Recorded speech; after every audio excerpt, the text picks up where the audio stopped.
Hello and welcome to a short video to untangle hips and hamstrings. If you're spending quite a lot of time sitting down, perhaps working at a desk, you may find that your hamstrings and the backs of your thighs become quite tight. In this video, I'm going to look at a quick release for hips and hamstrings. So let's come through onto the back, just lengthening out through your spine. Trying to space your spine out as you're drawing through towards the floor. Lots of length through the neck from between the shoulder blades right through to the crown of the head. And as you're lying on the mat, just allowing your spine for 2 or 3 breaths to relax, especially connecting with the back of the spine and allowing all the little spinal processes on the back of the spine to relax. Letting your shoulders broaden out against the mat and your ribs and your waist and also your hips. And ideally at this point, relaxing deep into the hip joints themselves. To begin with, let's just open the arms out towards the sides and gently flowing in a spinal twist. So we could begin with by breathing out, flowing the spine towards the left side, so you feel quite a good stretch through the right flank, through the outside of the right hip and outside of the right thigh. Breathing in again to flow the spine back to the center. And then breathing out to let the spine flow over towards your right side, tailbone, sacrum, spine through the waist, gently flowing across, and then allowing the legs to relax onto the mat. And feeling now a stretch through the left flank, outside of the hip, outer thigh. And then once again, breathing out to flow back into the center. So let's allow this action to flow through another couple of times to both sides. And as much as you can, leading the action from out of your spine, rather than pulling the spine across with the legs. And the same on the way back, trying to come back through the spine in the ribs, spine in the waist, sacrum, tailbone. And then flowing across to your next side, tailbone, sacrum, spine through the waist. But of course you can feel the effect of the legs opening the side, and helping to work the twist a little bit, but at the center of the movement, letting the spine really lead this twisting action. So that exhalation to carry across again. Breathing in to come center, and the exhalation to carry across a last time, letting the shoulders stay broad and the neck long and relaxed, and breathing in to come center. So once again, just letting the spine relax, let it lengthen out. You can always lift the ribs a little, lengthen the waist out of the hips, support the head, lengthen the neck from between the shoulder blades. Just opening space through your spine a little. And then here we're going to begin with the right leg, and with an exhalation, hugging the right thigh in towards the front of the body. At the same time, let your hips, ribs and shoulders broaden out against the mat beneath you. With an inhalation, just allowing that leg to release away from you a little. And then now with the exhalation, we're going to let the right thigh move out towards the right side. And for support, clasping around the outside of the right ankle. And then once again, breathing in to bring the right leg back into a parallel position with the left one. So let's breathe out to hug the right thigh towards you. Breathing in to release it partially away. With the exhalation, allowing the right leg to release to the side, opening the hip joint, opening the inner thighs, and then once again breathing in to come parallel. So exhalation, thigh sinks to the abdomen, aiming to keep your tailbone in contact with the mat and your back and spine nice and relaxed. Breathing in to release the leg away from you, and then on the exhalation, just clasping around the outside of the ankle and releasing the right leg towards the side, and breathing in to come back to the center. So last time on this, leg draws in and towards the body, just letting your spine be relaxed, including in your neck, shoulders broad. Breathing in to release the leg away a little. And now the exhalation to let this right leg release towards the side, opening up the hip joint and the inner thigh. So now from the position this time, rather than going back to the parallel leg position, we're going to just gently aim to transfer the right leg up and across so that the ankle on the right leg is just resting on the other side of your left thigh bone. So you've just brought the right leg across and the lower shin resting on the right thigh bone.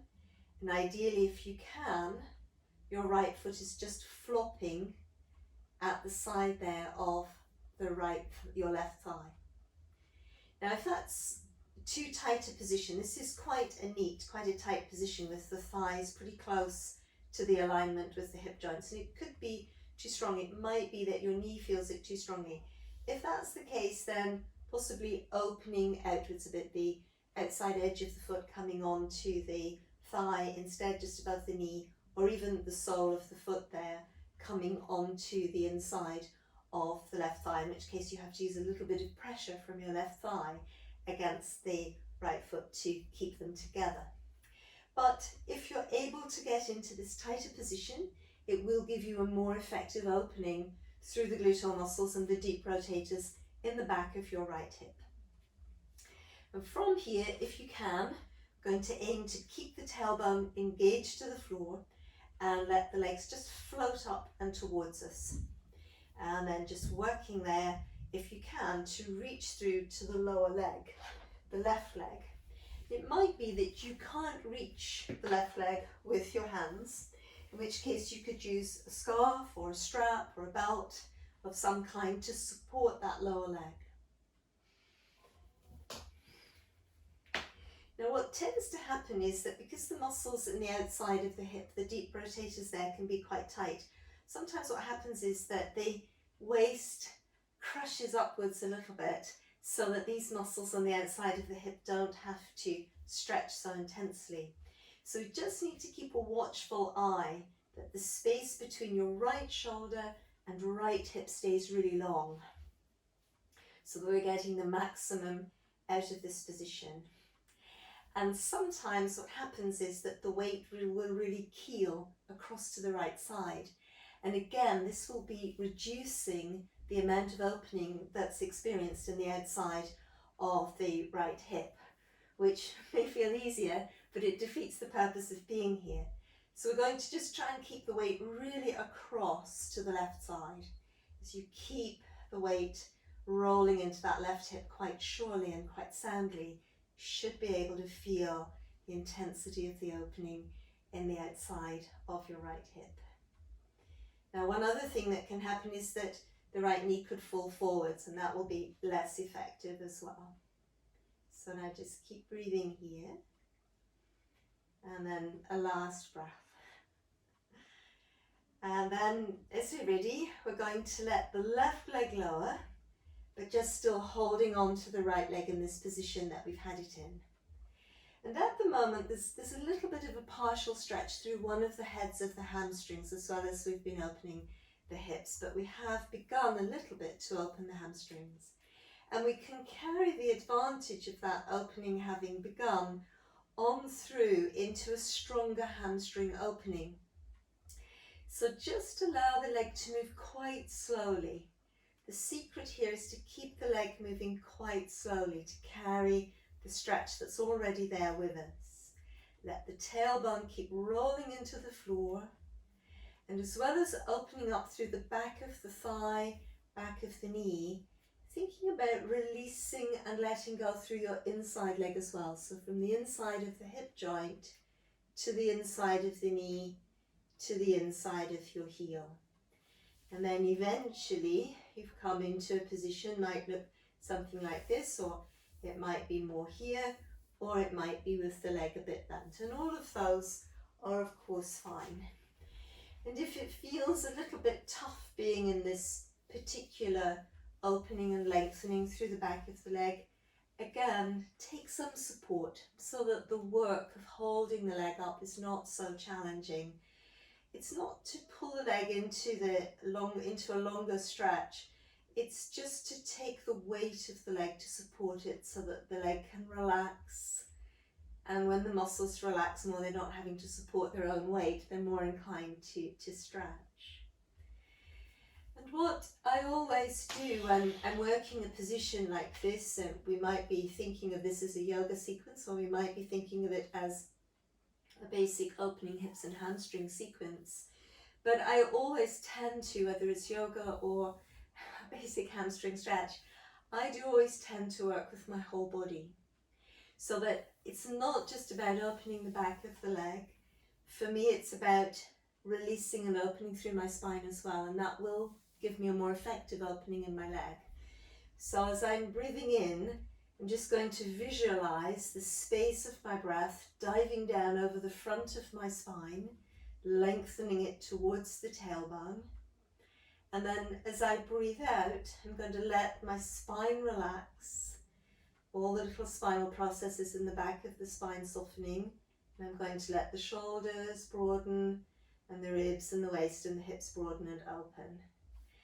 And especially as I relax my back into the mat, I'm going to try and let go from the inside of my hip joint through the inside knee heel as well. And this breathing in can always soften the amount of opening that you've got in this raised leg at that point. And then again, breathing out, relaxing your back and your spine into the mat and just letting go through the inside leg, thinking in terms of lengthening through the thigh towards the knee and then into the shin and the foot. So if we incorporate more of the body in what we're doing, it's usually more effective. Now, if you're in quite an open position like this, eventually at the end of the movement, I would say, just see if you can keep stretching up into your top leg and lengthen into your lower leg as well, just for a moment. But it's usually more effective just for opening the hamstrings to stay with that hamstring position. So now let's have a go on the other side. So I'm just going to turn around so that you can more easily see what I'm doing. And then being here, as you're ready, on the left side now, letting the tailbone keep resting into the mat, exhalation to bring the left leg towards you, inhalation to release it away. And then as you're ready, exhalation to take hold of your left ankle and just allowing that left leg to release towards the side there. And breathing in to come back into a parallel position. So once again, as you're ready, exhalation to hug the leg towards you. Inhalation to release the leg away. And then exhalation just to reach through to hold the outside of the left ankle and to just allow the left hip joint and the left inner thigh to open out towards the left side. And then again, inhalation to come parallel. Exhalation to let the leg hug in and down, and again just being conscious of the spine, including in the neck, shoulders broad, arms softening into your shoulder joints. All of this helps to open the body. Breathing in, the leg moves away, and then again on the exhalation just reaching through to the outside of the ankle, relaxing in the hip joint, relaxing in the inner thigh, allowing your leg to open to the side. And then a last time on this sequence. So as you're ready, exhalation, gently bringing the leg in and down, opening a little into the back of your thigh, over the back of the hip joint. Breathing in to let the leg move partially away again. And once again on the exhalation, just reaching through and letting the leg open out to the side. So this right hip staying anchored pretty much throughout. And then from here, this time, we're just going to let the leg stay in this position and we pass it up and across towards the right thigh. And so this is where the foot just dangles, ideally, the left foot dangles on the outside of the right thigh, just above the knee, and the lower shin is in contact with that right thigh. And we just check in again in this quite tight position with our hip joints. So now coming into this quite tight position, we might need to really let go again in the depth of the hip joint, inner thigh muscles. And it might just take 2 or 3 breaths here, just relaxing the pelvis, let it widen between the crests of the hip bones, between the sitting bones, just softening, feeling that your spine is aligned. But if this still just feels impossible, not forcing the knee joint, because the muscles could be quite tight and that could force the knees, or it could be that the bone structure just doesn't admit this position. So that would be otherwise the outside edge of the foot on the thigh, or the sole of the left foot pressing into the left thigh, the right thigh, and the right thigh pressing back again so that you've got a grip there.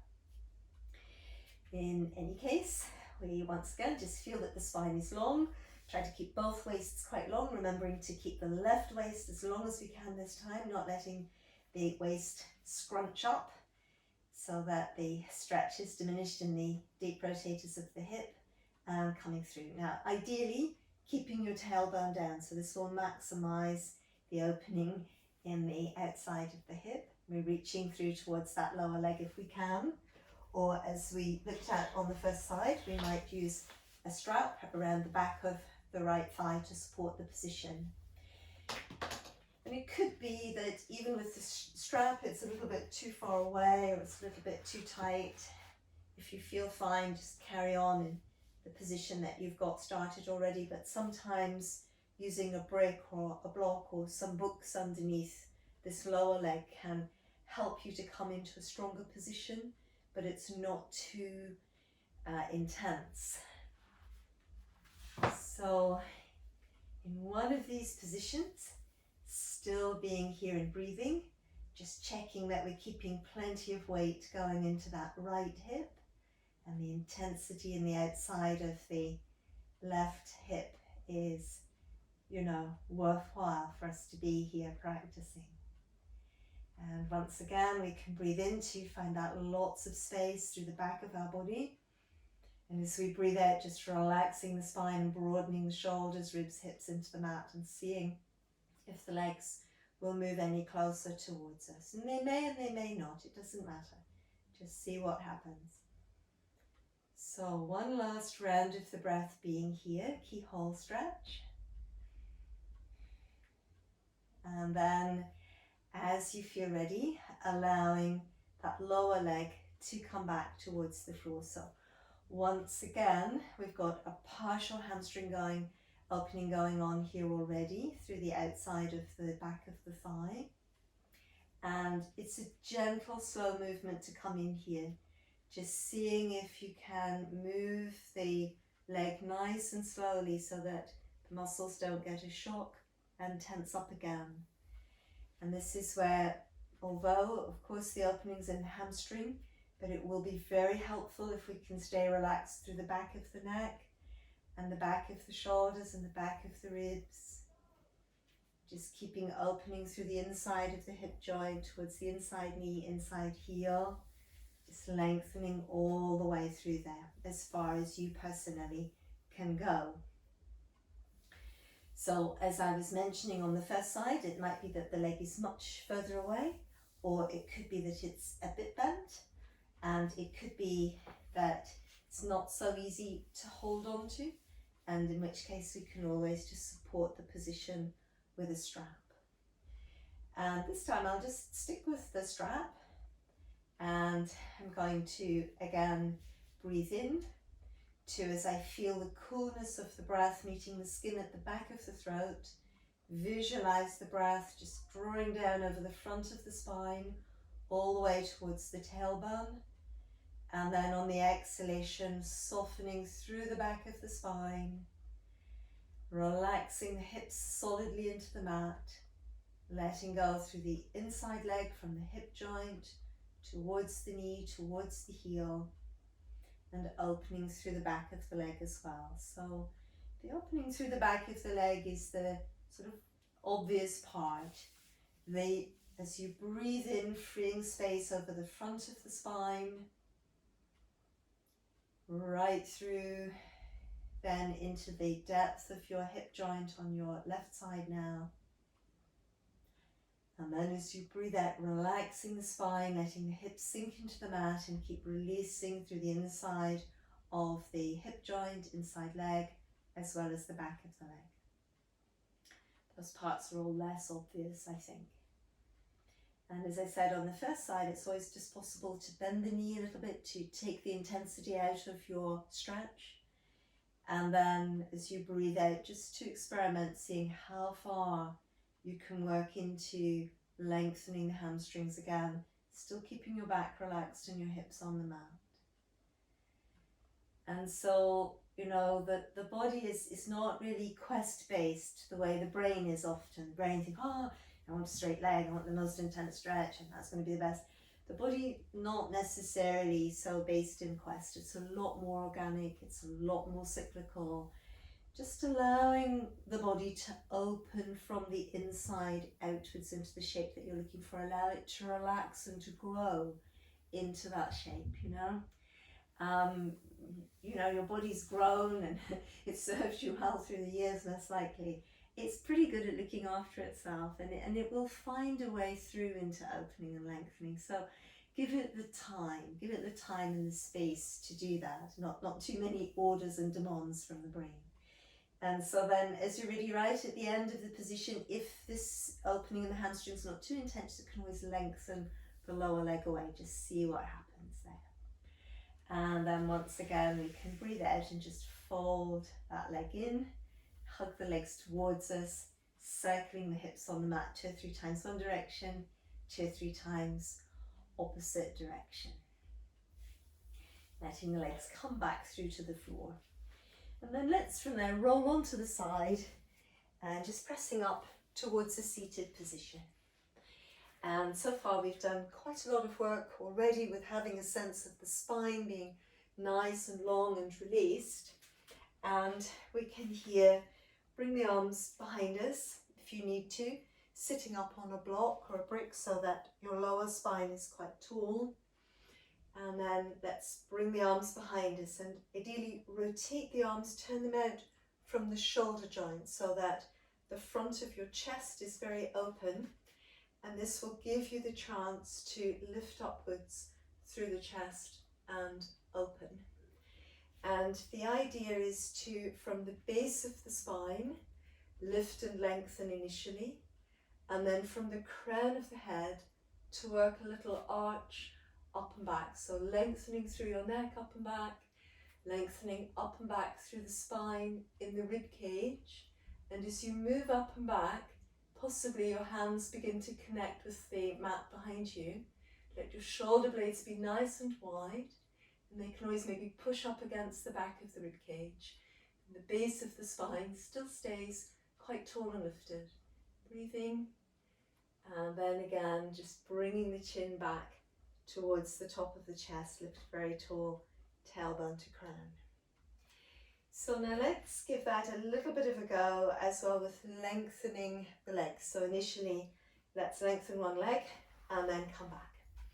And then lengthening the other leg, keeping the spine nice and tall, breathing in to come back. So to keep the spine tall, we'll need quite a bit of broad and wide engagement in the lower abdominal muscles, navel pulling to the spine, and a nice cylinder of support wrapping in around the spine of the waist. And as the legs slide away each time, it's that opening from the sitting bone to the heel in the back of the leg, but also releasing through the inside hip joint, inside knee, heel. And the spine stretching in the opposite direction. So the inside leg moving in one direction and the spine up in the opposite direction. And this is really very key to freeing up in these positions. If possible, then we're going to think about that action with the spine still lengthening occurring through both legs together. And it does take quite a lot of strength around the spine to keep it lifted as the legs move away. And of course the legs don't have to be fully extended, maybe just a little bit more than they were last time. And let's once again come back to this idea of lifting up from the base of the spine to the crown of the head, rotating the arms at the shoulder joints. and then lengthening up as tall as you can, trying to release each vertebra away from the one below. Lots of energy rolling up through the spine. And then this little back bend movement begins at the crown of the head, and each vertebra moves upwards and backwards, but just avoiding the neck going back too far, too fast. The weight of the head will lock the rest of the spine, so the neck just follows the same line as everything else, and also the spine in the back of the rib cage, the thoracic spine, moving up to go back, moving up to go back. And as I say, hands may come in contact with the mat, really opening the chest and lifting, and keeping the spine in your rib cage really lifting and opening up and back. So breathing here, and then from here this time, chin tucking on an exhalation towards the top of the breastbone, and carrying this openness over the front of the spine forwards along the line of your thighs. You can keep stretching back into the arms. Try to let the head and neck be aligned with the rest of the spine, really drawing the spine long. And then there's a sense in which your sitting bones reach back in the direction of your fingertips, and your heels stretch away in the opposite direction. So that's if you're coming down quite low. Eventually, after a few breaths, the arms can come forward. Now it could be that we've come from the back bend and we can't get as low as that. So after a few moments with the arms behind, it will probably be quite tiring in a higher position. So just hug the legs in towards you. Keep lengthening your spine as much as you can. Using the breath again into the back of your body, lengthening over the front of the spine all the way through to the tailbone, space into the hip joints. And as you breathe out, just try to relax into lengthening your legs away from the hips, softening your back forwards. So last couple of breaths here. And then if you're in the one where you're holding on to the legs, unclasping the legs, and just seeing if it's possible to reach into the heels and lengthen through. And then as we're already rolling up through our spines and away from that long stretch through the back of the body. Well done for watching, well done for joining in. I hope your hips and hamstrings feel a little bit less tangled than they did at the start. Please think about subscribing to the channel if you haven't already. It lets you know when I'm uploading new materials. Thank you for watching and hope to see you again soon on Movement Style.